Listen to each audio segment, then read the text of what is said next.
በስመ አብ ወወልድ ወመንፈስ ቅዱስ አሃዱ አምላክ ዘለዓለም ሥላሴ እግትዋ ለጽዮን ወህቀፍዋ። ክቡራንን ክቡራትን ኣብ ሙሉእ ኩርናዓተ ዓለም ኮይንኩም ነዚ ፕሮግራም ብደደቢት ቴሌቪዥን ዝመሓለፍ ዘሎ ፕሮግራም ትስዕቡ ዘለኹም ትሰምዑ ዘለኹም ወገናትና ብምሉእኹም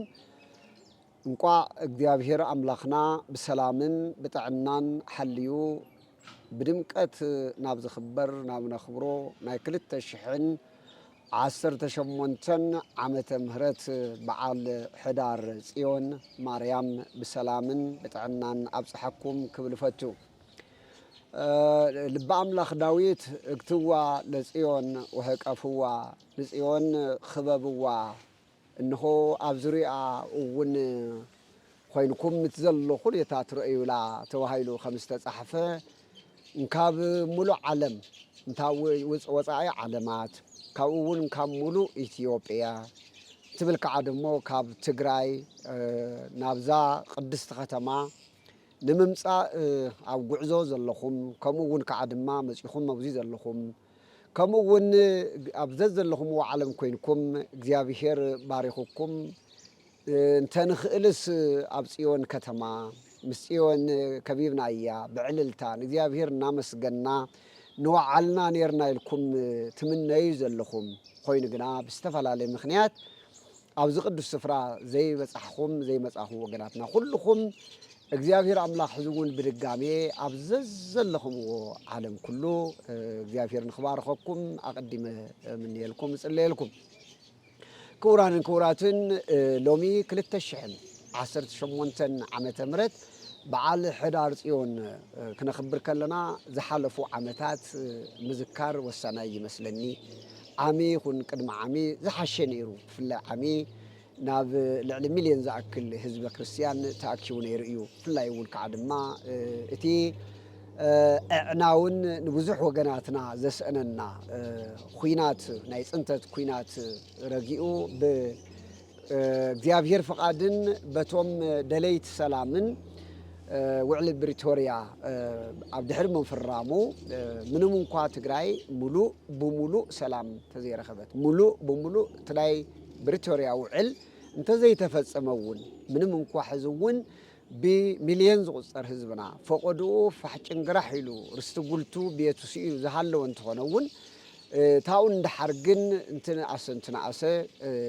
እዚ ድሙቕ በዓልና እዚዩ ካብ ግዜ ናብ ግዜ ክነኽብር ክኢልና እኒና ኢና። ለብዘበን ከዓ ብዝሓሸ መልክዑ እቲ ድባብ ናይቲ በዓል ክሪኡ ከለና እንታ ሙሉእ ኣከባቢ ኣብ ምእታው ዘሎ ኩኔታ እዩ። ስለዚ ኣብዚ ግዜ እዚ ኮይንና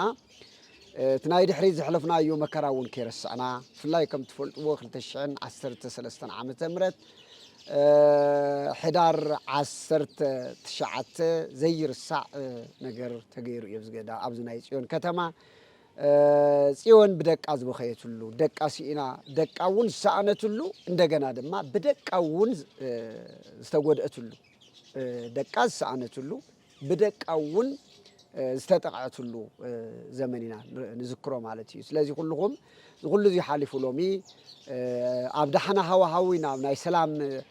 ነጸብራቕ ኣብ ዝርአየሉ ኮይና ነኽብሮ ስለ ዘለኒና ብእውነት ዝሓሸ እዩ ክንብል ንፈቱ። ኮይኑ ግን ሕዚ እውን እንትኾነ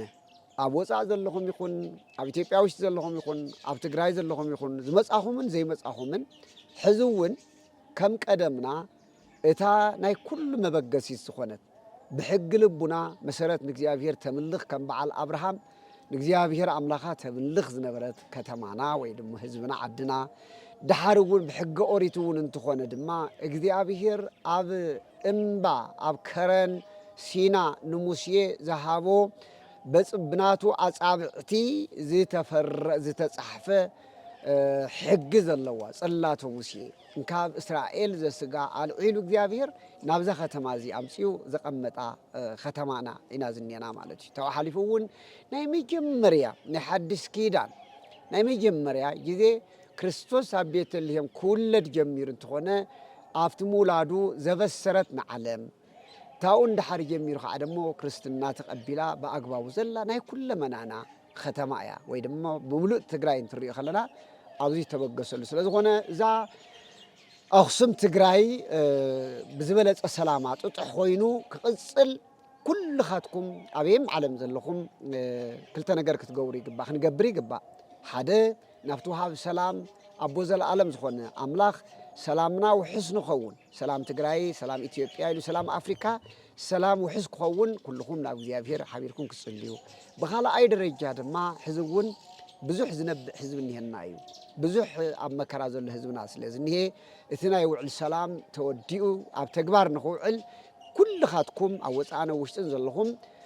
تم تفرارمو من قصيت يبقى يخون حوحات ويد من قصيت غير يخون إتي وعلوم فتصيبهم حزبنا زبكز الله أب كدار تنداز الله حزبنا نافت أنت مربتون قلت رستون نخملس نعرسهم زخال درشهم كتواتو ملختي كم حلف فتو ناي ددبيت تلفزيون تكاتاتل زلهم يكون أو بزيون عدل رخيبة إذا ما الاختزيو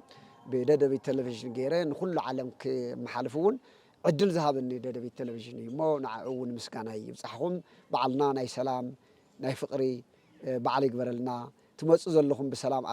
أتيكم زلهم يقول بسلام صنيحكم بسلام ننام مربتكم نختم اللسون يا أملاخنا فقادكم لنا يا غير يبارككم يا غير يقدسكم